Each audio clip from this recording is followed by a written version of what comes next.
Good morning. कैसे हैं बच्चों? आइए आज हम लोग कम्प्लेक्स नंबर के सीरीज को आगे बढ़ाते हुए आज हम लोग कम्प्लेक्स नंबर के न्यू टॉपिक्स के बारे में पढ़ेंगे, जिस टॉपिक्स का नाम होगा argument of A complex number, जिसको हिंदी में बाबू हम लोग कोणांक कहते हैं। ये आर्गुमेंट हैं क्या, और आज कम्प्लेक्स नंबर के बारे में पीछे प्रीवियस जो वीडियो आपको अपलोड किया गया था, आप उससे सभी सीरीज को आप देख सकते हैं। इस तरह कम्प्लेक्स नंबर की हर एक टॉपिक्स वाइज आपको वीडियो अपलोड कर रहे हैं। ये आपकी बेनिफिशियल होगा आपके लिए। आइए आज हम लोग सेशंस के करते हैं स्टार्ट। जुड़े रहिए आप लोग आर के मैथमेटिक्स के साथ। आइए सबसे पहले बाबू हम लोग क्वाड्रांट की थोड़ी सी चर्चा करेंगे। पूर्णांक निकालने के लिए सबसे पहले हम लोग थोड़ी सी क्वाड्रांट के बारे में बात करेंगे। तो इसको बोलते हैं फर्स्ट क्वाड्रांट, इसको बोलते हैं सेकंड क्वाड्रांट, इसको बोलते हैं थर्ड क्वाड्रांट, इसको बोलते हैं फोर्थ क्वाड्रांट। और देखिए फर्स्ट क्वाड्रांट में आपको आर्गुमेंट का जो फार्मूला है वह आपको थीटा लिखा जाएगा, और इसमें माइनस थीटा, और इसमें theta minus pi. Argument of Z बराबर बाबू थीटा माइनस पाई, और यहाँ पे आर्गुमेंट ऑफ जेड बराबर पाई माइनस थीटा। तो इसको आप लोग थोड़ा सा याद करने का भी बता देते हैं आपको कैसे याद रहेगा कि यदि आपके पास यहाँ पे थीटा है ना, तो जस्ट इसके अपोजिट क्या हो जाएगा, माइनस थीटा। यदि यहाँ पाई माइनस थीटा है ना, तो यहाँ पे थीटा माइनस पाई हो जाएगा। बस अपोजिशन साइन में आप कर लेंगे। ये हमारे आर्गुमेंट ऑफ जेड की फार्मूला मिल जाएगी। अब रही बात यहाँ प्लस प्लस लिखने की बात क्या है, तो आप जानते हैं कि एक्स और वाई जो दोनों एक्सिस पॉजिटिव किस क्वाड्रांट में होता है, तो आपके पास फर्स्ट क्वाड्रांट में होती है। या इसको आप समझ सकते हैं जैसे एक्स और कितना लिखा हुआ है वाई। यदि बाबू इसमें इस एक्स में आते हैं, इस क्वाड्रांट में आएंगे, तो इसमें माइनस एक्स हो जाता है। क्या होता है, माइनस एक्स, और क्या होते हैं, प्लस वाई। तो इसमें हम लोग समझना है कि सेकंड क्वाड्रांट में आपकी माइनस एक्स और वाई होता है। थर्ड क्वाड्रांट में जब आएंगे ना, तो माइनस एक्स और कितना लिखना पड़ेगा, माइनस वाई। फोर्थ क्वाड्रांट के बारे में बात करेंगे, तो इसमें आपको x पॉजिटिव हो जाता है और y निगेटिव हो जाता है। ये होने के पीछे रीजंस भी हैं, आप देखिए, क्योंकि यह जानते हैं कि आप x होता है, ये क्या होता है, y। तो दोनों जो एक्सिस हैं ना, ये पॉजिटिव है, इसलिए यहाँ पे दोनों पॉजिटिव था।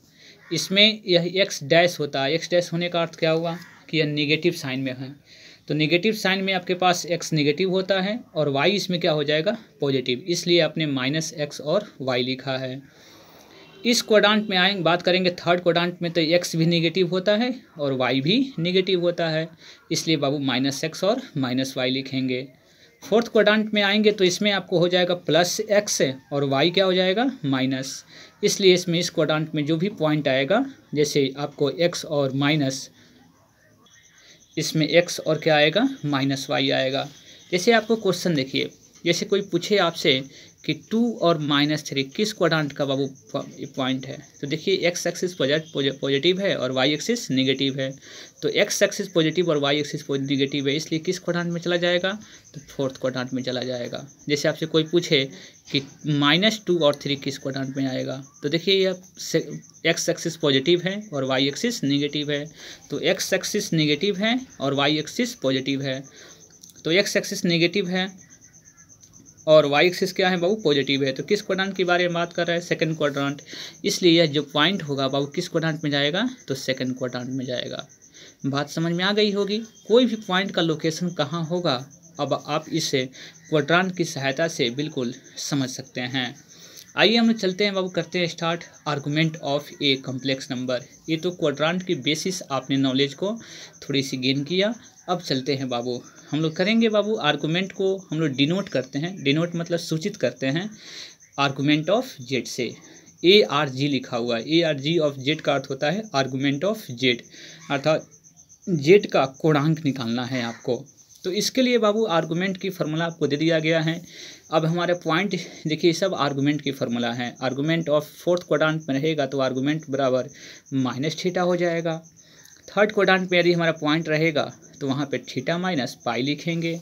सेकंड क्वाड्रांट में रहेगा तो आर्गुमेंट का फार्मूला पाई माइनस थीटा होगा, और फर्स्ट क्वाड्रांट में होगा तो आर्गुमेंट का फार्मूला केवल थीटा होगा।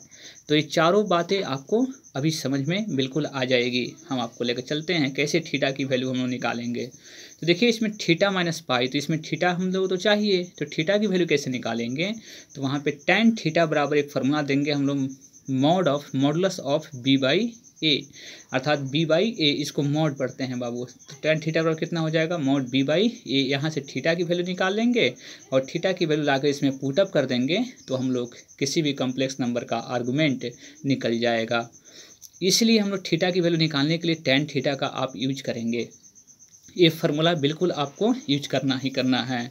तो आइए चलते हैं, हम करते हैं क्वेश्चंस में, कि क्वेश्चंस है कि find the argument of Z if Z बराबर -1 माइनस आयोटा रूट 3, यानी कि जेड बराबर एक वैल्यू दिया गया है, एक कम्प्लेक्स नंबर दिया गया है, इसका आपको आर्गूमेंट निकालनी है।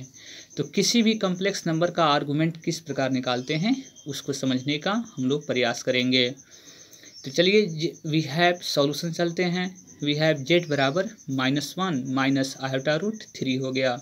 आपको जो जेड दिया गया था हमने जेड ले लिया, इसको कंपेयर कराइए, कंपेयर विथ जेड बराबर ए प्लस आयोटा बी, अर्थात इसमें देखिए इस कम्प्लेक्स नंबर से इसको कंपेयर कराएंगे तो रियल पार्ट के बराबर, इमेजिनरी पार्ट के बराबर। तो ए बराबर कितना हो जाएगा, तो -1 हो जाएगा।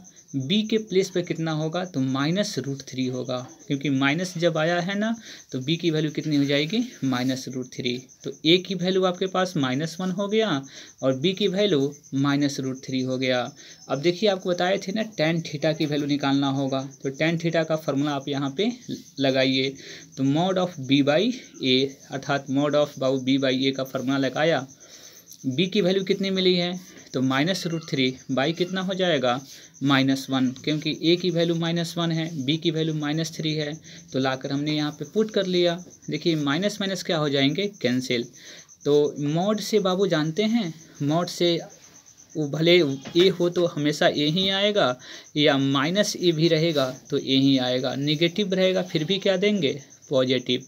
अर्थात माइनस भी √3 होता तो हम लोग ऑलरेडी √3 ही लेते, तो ऑलरेडी ये कैंसिल हो गया है, तो पॉजिटिव √3 आएगा, √3 का वैल्यू भी √3 हो जाएगा। तो इस प्रकार हमने tan थीटा की वैल्यू कितना मिल गया, √3। अब देखेंगे √3 tan थीटा में कितना डिग्री होता है, तो tan थीटा में आप जानते हैं कि 60 डिग्री के बराबर होता है, इसलिए tan कितना लिखेंगे, π/3 लिखेंगे। आपको π/3 समझ में आ रहा होगा। पाई का वैल्यू कितना होता है, 180, और बाई 3 करेंगे तो कैंसिल करेंगे तो कितना हो जाएगा, 60 डिग्री। अर्थात tan 60 डिग्री का वैल्यू कितना होता है, √3। इसलिए √3 के प्लेस पर हमने tan 60 डिग्री लिख लिया। इसमें देखिए tan और tan क्या हो जाएंगे, कैंसिल, तो बचेगा कितना, थीटा बराबर π/3 हो जाएगा। ये थीटा की वैल्यू कितना हो गया आपके पास, π/3 हो गया। तो थीटा की वैल्यू निकल गया ना। अब हम लोग सोचेंगे कि थीटा की वैल्यू निकालने के बाद हम लोग को क्या निकालना था, आर्गूमेंट निकालनी थी। तो आर्गूमेंट की फार्मूला जब थीटा निकल गया तो हम लोग देखिए क्वाड्रांट में तो आर्गूमेंट की 4 फार्मूला लिखा हुआ था ना, इस चारों फार्मूला में कौन सी फार्मूला यूज करेंगे यह डिपेंड करेगा पॉइंट पे। तो चलिए हम लोग चलते हैं बाबू, देखते हैं वो पॉइंट कौन सी होगी।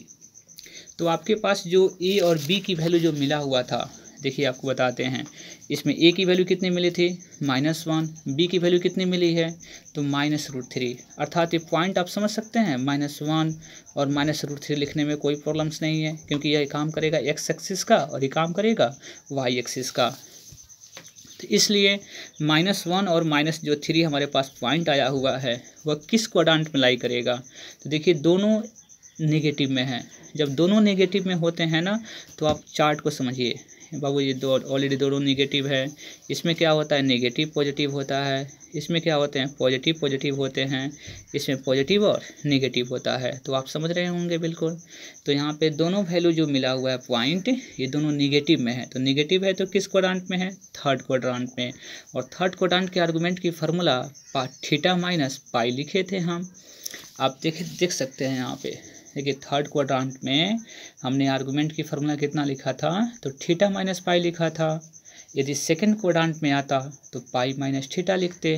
तो इसलिए थर्ड क्वाड्रेंट में हम लोग आर्गूमेंट की फार्मूला कितना हो जाएगी, थीटा माइनस पाई। तो बाबू अब इसको क्या करेंगे, आर्गूमेंट ऑफ जेड बराबर थीटा माइनस कितना हो जाएगा, पाई। थीटा की वैल्यू कितनी मिली है, तो थीटा की वैल्यू आपको जस्ट अभी मिला था। थीटा की वैल्यू कितनी मिली थी आपके पास, π/3 मिला था ना। अब इस π/3 को लाकर यहाँ पे पुटअप कर लेंगे। माइनस कितना हो गया पाई। अब इसकी कैलकुलेशंस कर लेंगे, एलसीएम निकालेंगे तो 3 पाई माइनस 3 से मल्टीप्लाई कर लीजिएगा 3 पाई, कैलकुलेशन करेंगे तो कितना मिलेगा -2 पाई बाई 3, अर्थात आर्गुमेंट ऑफ जेड बराबर हो गया -2 पाई बाई 3। इस प्रकार इस क्वेश्चंस का आपने जो क्वेश्चंस लिया था उसमें भी क्वेश्चंस कह रहा था कि find the argument of Z निकालिए, तो इस जेड की आर्गुमेंट हमारी आंसर कितनी हो जाएगी तो -2 पाई बाई 3 हो जाएगा। उम्मीद करता हूं कि ये क्वेश्चन बिल्कुल आपको समझ में आया होगा। यदि आपको क्वेश्चन समझ में नहीं आ पाते हैं तो जस्ट उसकी कमेंट बॉक्स में जाएं और आप लिखें, कमेंट करें कि क्या आपको समझ में नहीं आई है, उसकी ज़रूर सॉल्यूशंस आपको देने का हम 100% आपको संतुष्ट करने का प्रयास करेंगे। आइए बाबू एक और क्वेश्चंस लेते हैं, एक सोचे कि एक और क्वेश्चंस आपको दें जिससे आपको और भी क्लियरफाई हो जाए। कहा था practice makes the man perfect, जितना आप प्रैक्टिस करेंगे, जितनी क्वेश्चंस आप सॉल्व करेंगे, उतनी आपकी एबिलिटी बढ़ती चली जाएगी और क्वेश्चन अटैम्प्ट करने से ही आपको मैथ्स आएगा। तो चलिए हम एक क्वेश्चंस और अटैम्प्ट करने का प्रयास करते हैं। देखिए यदि जेड बराबर हमने जैसे -√3 प्लस आयोटा लिखा है, एक जेड बराबर एक कॉम्प्लेक्स नंबर लिया है और फाइंड इट से आर्गूमेंट निकालनी है। अब इसकी आर्गूमेंट कैसे निकालेंगे इसको समझने का हम लोग प्रयास करेंगे। तो आइए सबसे पहले चलते हैं, जेड बराबर हमने इस क्वेश्चन को ले लिया -√3 और आयोटा दिया गया है तो आयोटा ऑलरेडी हमने ले लिया। इसको कंपेयर विथ जेड बराबर ए प्लस आयोटा बी, तो ए की वैल्यू देखिए कितनी हो जाएगी, कंपेयर करेंगे तो रियल पार्ट के बराबर और इमेजनरी पार्ट के बराबर। तो ए का वैल्यू कितना हो जाएगा -√3 और बी आयोटा जो है ना इसका कोफिशिएंट कितना छिपा हुआ है तो हमेशा 1 छिपा रहता है, हमेशा कितना छिपा रहता है 1, तो बी का वैल्यू कितना हो जाएगा 1। समझ में बातें आ गई। यदि आयोटा के साथ कोई भी टर्म्स अगर नहीं लगा हुआ है, कोई कोफिशिएंट नहीं लगा हुआ हो तो आप उसको 1 मान सकते हैं। तो ए का वैल्यू हो जाएगा -√3 और बी की वैल्यू हो जाएगी आपके पास 1। अब आते हैं हम लोग tan थीटा की वैल्यू निकालना। tan थीटा बराबर कितने होते हैं मॉडुलस ऑफ b बाई ए, ये तो फार्मूला आपको हमेशा लगानी है क्योंकि थीटा की वैल्यू निकालने के लिए इसका हम लोग यूज करेंगे।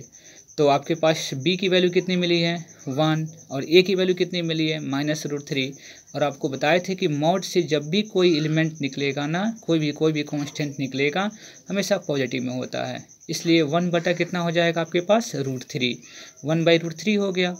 अब देखेंगे 1/√3 tan में कितना डिग्री होता है, तो tan में कितना डिग्री होता है बाबू 30 डिग्री होता है। तो 30 डिग्री को कितना लिख सकते हैं π/6, अर्थात π/6 बराबर कितना होता है बाबू 30 डिग्री। आप इसको समझ सकते हैं क्योंकि पाई की वैल्यू कितनी होती है तो 180 डिग्री होती है, तो 180 में आप डिवाइड करेंगे 6 से तो 6 तिरका 18 यानी कि 30 डार में कैंसिल हो जाएगा, इसलिए बाबू 30 डिग्री हम लोग लिख सकते हैं। तो अब यहाँ पे tan क्या हो जाएंगे कैंसिल, कितना बचेगा थीटा बराबर π/6 हो जाएगा। तो थीटा की वैल्यू निकल गया। अब जब थीटा की वैल्यू निकल गई तो आप देखिए इस पॉइंट किस क्वाड्रेंट पे होगा, तो आपके पास पॉइंट कितना है तो -√3 और 1, अर्थात ए और बी हमेशा लिखा जाता है, कभी भी बी को पहले मत रखिएगा। तो ये हो जाएगा -√3 और 1। देखिए पहला नेगेटिव है और दूसरा पॉजिटिव है, तो पहला और नेगेटिव और दूसरा पॉजिटिव हो तो आप किस क्वाड्रेंट में जाएंगे बाबू, आप देखिए यहाँ पे पहला नेगेटिव है दूसरा पॉजिटिव है तो सेकंड क्वाड्रेंट में जाएंगे। तो सेकंड क्वाड्रेंट के आर्गुमेंट की फार्मूला क्या होती है, यानी कि जो वैल्यू मिला था हमारे पास -√3 और 1 लाई इन सेकंड क्वाड्रेंट, और सेकंड क्वाड्रेंट का आर्गुमेंट की फार्मूला π-θ होता है। तो π-θ आपने समझा था यहाँ पे π-θ, क्योंकि आपने आर्गुमेंट की फार्मूला आपने यहाँ पे देखे थे कि सेकंड क्वाड्रेंट में कितना होता है π-θ होता है। तो पाई की वैल्यू आप यहाँ पे रख लेंगे, पाई तो है ही, थीटा की वैल्यू क्या करेंगे यहाँ पे लाकर रखेंगे हम लोग। तो थीटा की वैल्यू कितनी है आपके पास तो π/6 आया हुआ है ना, यहाँ पे π/6 आया था। थीटा की वैल्यू कितनी आई थी आपके पास π/6। आप देखिए यहाँ पे क्वेश्चन हमने सॉल्व किया था तो इसमें थीटा की वैल्यू कितनी मिली थी π/6, तो π/6 को रखेंगे। आप यहाँ पे सॉल्विंग कर लेंगे इसको तो 6 हो जाएगा और 6 पाई में से 1 पाई सब्ट्रैक्ट हो जाएगा, अर्थात कितना हो जाएगा आपके पास 5π/6, अर्थात इस क्वेश्चन का आर्गुमेंट की वैल्यू कितनी हो जाएगी 5π/6 हो जाएगा। इस प्रकार हम लोग आप लोगों को आर्गुमेंट निकालना सीख सकते हैं। आर्गुमेंट जब क्लियर हो जाए तो फिर हम लोग चलेंगे नेक्स्ट वीडियो में, आपको दिया जाएगा पोलर फॉर्म। यानी कि किसी भी कॉम्प्लेक्स नंबर का पोलर फॉर्म कैसे निकालते हैं, हम उसके बारे में चर्चा नेक्स्ट वीडियो में करेंगे। तो आपने आज सीखा कि कोणांक है क्या, कोणांक को डिनोट कैसे करते हैं, और क्वाड्रांट के कुछ बेसिस चीज़ों को आपने पढ़ा, और इन बेसिस क्वाड्रांट के कुछ कंसेप्ट को लेते हुए हमने किसी भी कॉम्प्लेक्स नंबर का आर्गुमेंट निकालने का प्रयास किए। चलिए, आप लोग जुड़े रहिए आर के मैथमेटिक्स क्लासेस रिंकू सर के साथ। For this thanks, have a nice day.